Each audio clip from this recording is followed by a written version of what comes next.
Now that is out, we welcome back for the second time in studio, Big B, Bryan Kehl. We determined that you would be Big B, and he would be Little B last time, and ironically enough, here we are. Coincidence has it that lightning struck twice. The two Bs are back. That's thunder. I'm lightning. Yeah. You can say that. Okay. Yeah, I like that. I like that. I like it. Yeah, that's right. Oh my goodness. Nice. Bryan, let's start with we need a graphic on there. Sound effects courtesy of Big B. Of Big B? Yeah, that's right. That's right, man. Record that. Please roll on that. Only if we both had our names spelled with an I. I mean, our chemistry relationship would go to a whole nother level. It'd just be that'd be too good. Yeah, exactly. Not everything in this world is perfect. I understand. That's a good point. Destined in the stars. That's a good point, Big B. Hey, I want to start with a really crucial question, and that is, how many PSI do you like in your professional footballs, Bryan? Oh, about 35. No, 13 pounds, 12 pounds, 11 pounds. Who cares, man? I don't even care. It's just crazy. As long as it's a football, it's the right size, I mean, as long as it's oblong and not round, I think we'll be okay. Just go out and Isn't that a play. bunch of just baloney? Oh, and you know what's funny is, and people are just eating it up. Oh, yeah. And it's like, hey, the media makes money off of controversy, and the more they stir it, and the people are just Super Bowl week. Oh, controversy, Deflategate. And the media, the people, all the networks are just sitting, going like this. Oh, man, I couldn't have. Yeah, in a way, I'm kind of one of those people. Oh, I'm yeah. like, yeah, woo, media.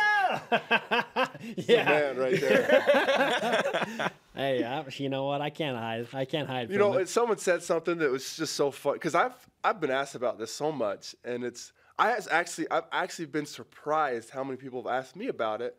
Like I'm gonna tell them something they haven't heard or don't know, or I play linebacker. I don't throw the ball. Right.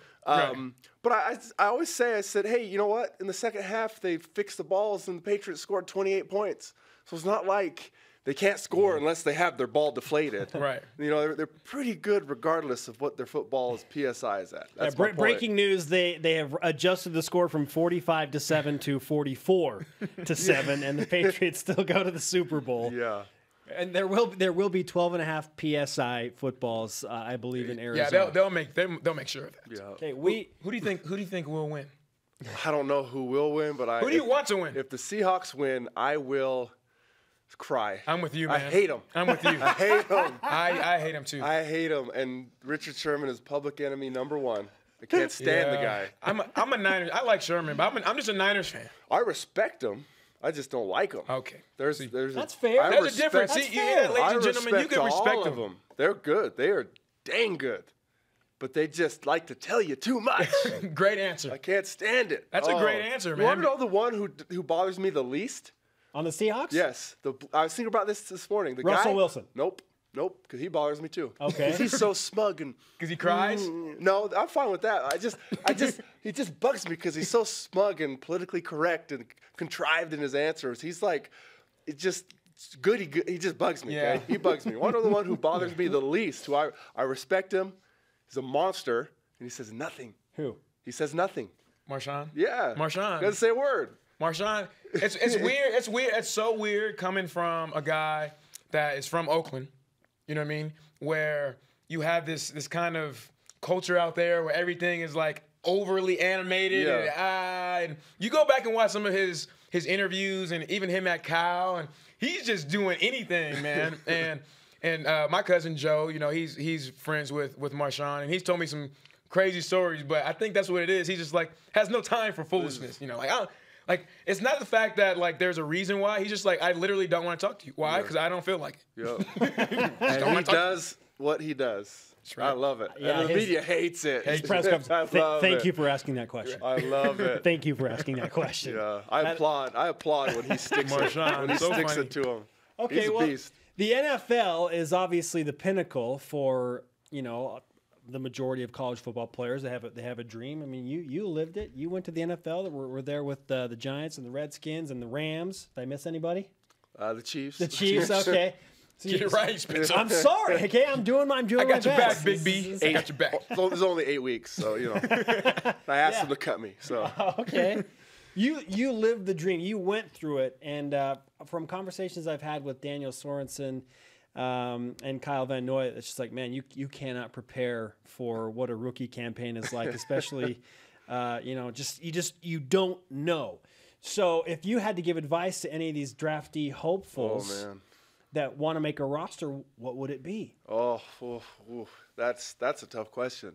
You know what? I'll tell you this. Just with my own experience, if there's one thing that I could have done differently going back, I think it would have been, I kind of had this mindset of, I know better. Mm-hmm. And because a lot of the coaches are idiots, and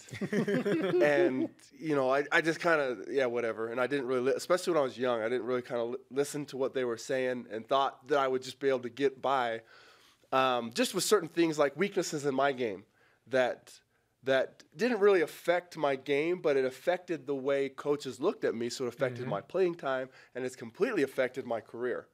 And if I could go back, I would fix those things. I would have listened more to them and fixed those things, because it would have, changed my whole career. It's different when you are getting paid the big bucks, right, compared to college. Because college, you're like, oh, yes, sir, yes, sir, yes, sir. Yes, there's a lot of things like relationships that you want to make sure that, you manage well on a college level. But in the NFL, it's like, dude, I'm making way more money than you. Like, I'm not listening to you. You see this Bentley I'm driving right now? Like, what do you have? You got a pickup truck. Leave me alone. Well, not me. I wasn't in a Bentley. I was in a Prius. But no, just kidding. Just kidding. But no. And you see that. So I mean, I was on league minimum, which is a lot of money. But I was always on league minimum the whole year, or all my years. But then you have guys who are making the buku bucks, and you do kind of notice that because they're making multiples of whatever the coaches are making. Some of these starters, running backs, quarterbacks, and you kind of see that where the coach says something to them, and they're like, I could buy you. Right. And you know what's different? Just one thing that I noticed right off the jump is in college, nobody goes, hey, Bronco, what are we doing today? Nobody says that, right? No. Nobody says that, okay? No. And in the NFL, hardly anybody says coach. They just, whatever the guy's first name is, that's what they call him. And it's kind of like, now on even same level, right? Yeah. And part of that's because of the money thing. Part of it's because some of the times these players are as old or older than the coaches. Right. Oh, yep. So because you get these young coaches, you get these old players. You get 35-year-old players in there. And that's true. Like, coach, you can't talk to me like that. I got a son too. Yeah, you're not gonna have a 35-year-old coach player talking to a 30-year-old coach. Be like, yes, sir. Right. That's not gonna happen. Right. Roger that. Yeah. Which dynamic do you prefer? Both of you, I guess. Bryan, you seeking a career in the CFL, and Big B, you in the NFL. I like the CFL. My defensive coordinator was kind of chill and laid back, and he was just all about. He had that man relationship. Like, I'm gonna treat you like a grown man. I'm not going to talk to you like a child. Yeah. These are the things I expect of you, and do it. I'm not going to ask you 5 times. If you don't do it, then sorry, you're not going to play or you're going to get cut. Yeah. And I love that because during individual drills, we did absolutely nothing. We just stretched. We did some ladder drills and we drank water. And he was like, if you do that and you come to team period and one-on-ones and you ball out and you dominate, well, great. Good for you. But if you don't, then you need to change some things up. So it was a lot of accountability on yourself. So that's what I like compared to college, where it's like, and this is Coach Howell, and I will always say this about Coach Howell. I love him to death, but I hate it when he took over and how he would just make us run and run and run. I'm like, Coach, we're not running marathons, dude.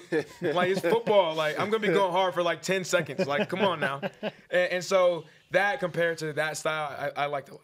Yeah. I think everything has its place. I think I wouldn't like to see college kids going, hey, Bronco, like that. I wouldn't like that. That'd be weird. They're still kids. They are still kids.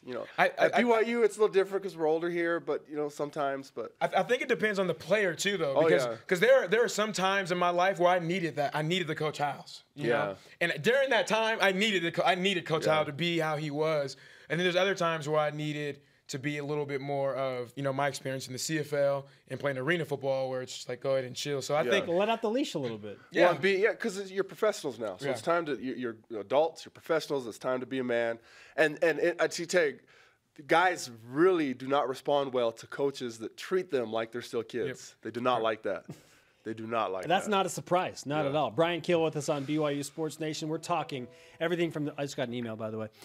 We're talking everything from the Super Bowl to Deflategate to now BYU football guys trying to make the jump to the NFL. There have been 3 players that have been regularly discussed from this year's roster that want to go and play at the next level. Devin Mahina, Paul Lasike, and Alani Fua. Out of those 3, which of those 3 do you see making a 53-man NFL roster? Oof, that's a good question. It all comes down to just luck, really. It's so much of it is just what cards you're dealt, what team you go to, the fit, the scheme.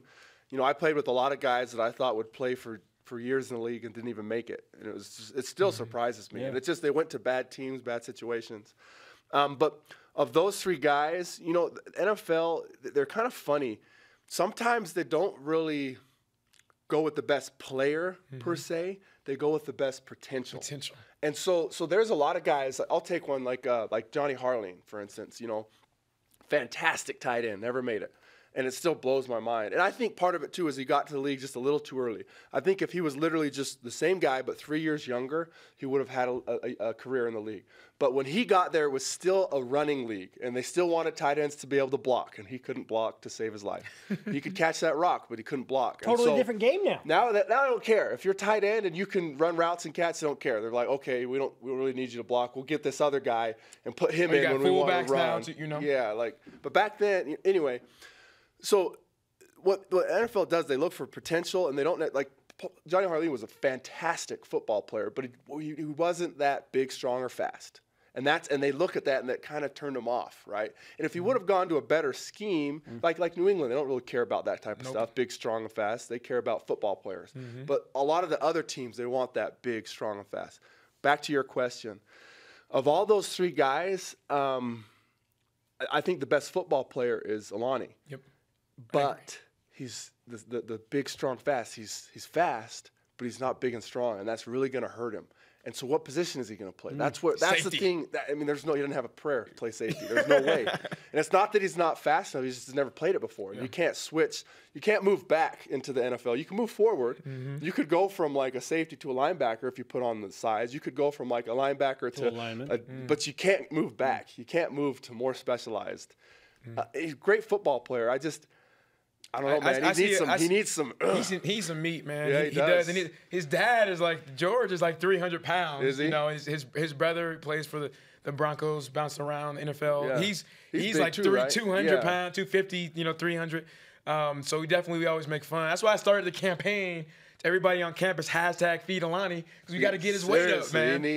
And he could play. He just needs that. Because he'll get pushed around. Yeah, I think he'll be good in a kind of a nickelback situation. There's so many times you look at his career, there's highlights where he's running down the middle of the field, in a seam with a shorter, smaller receiver, turning around making interceptions, game-winning interceptions. He can play. Like that. So I think that would be a good fit for him. I think if they can if he ends up on a practice roster and they can mold him to a safety, beef him up, maybe mold him to a safety, maybe a little bit. Or just a scheme type of thing. I think he'll be good. But it's interesting. I want to talk to you about Devin Mahina because, like you said, not the best player when you look at stats and flash and things like that. He can block. He can block, though, right? The potential to block. He can block. He has good hands. Yeah. But when you look at the potential, his height, weight, speed is really kind of irrelevant to me, I think, with the type of tight end he is. Yeah. But you look at that, he's getting all these different, notorieties and invites, to the Senior Bowls, and I'm like, wow. It kind of scratched my head because you were nowhere to be found, these last few years. It's the same thing. Going back to my analogy or comparison, I should say, Johnny Harline, his backup was Daniel Coates, who had hardly any catches, and Coates could block, and he played for a bunch of years and started a little bit in the league. And it's kind of funny, like if you would have said that going into it, like this guy who was All-American, Johnny was an All-American, didn't make it. Oh, his backup, he made it. But it's just the NFL looks for different things. So of those 3 players, Mahina's probably the most well-rounded. I think Fua's the best football player, but physically it has the most room to go. And then I think who physically is the best fit for the NFL, but is the least football skills is the CK because he's still learning how to play football. That's breaking it down right there. Seriously. But honestly, I probably would say he has the best chance. Interesting. Because the teams will look at his body, his height, weight, speed combo, and they drool over guys like that. Oh, yeah. Like, oh, this guy's a bruiser and he can run and he's got soft hands. And, well, he doesn't even know how to play football. Who cares about it? We can teach him. We can Who teach cares him about that? That's the arrogance. You know? Right there. Yeah, it's Ziggy. Why did Ziggy get taken 5th overall? Because he was a good football player? No, because he's a freak. Yeah. And Now he's showing that now he's a good football He's player. showing that now. But he didn't know how to play football, but he's a freak. That's what it was potential. They drafted him out of potential. Now, these guys aren't in the same, it's not even close. They're not going to get drafted that high, but it's the same idea. It's what can we make this guy into? Oh, Big B, bringing it today. We'll see. We'll see. I could be full of it, but that's what I Hey, come back and talk to us soon again. Anytime, man.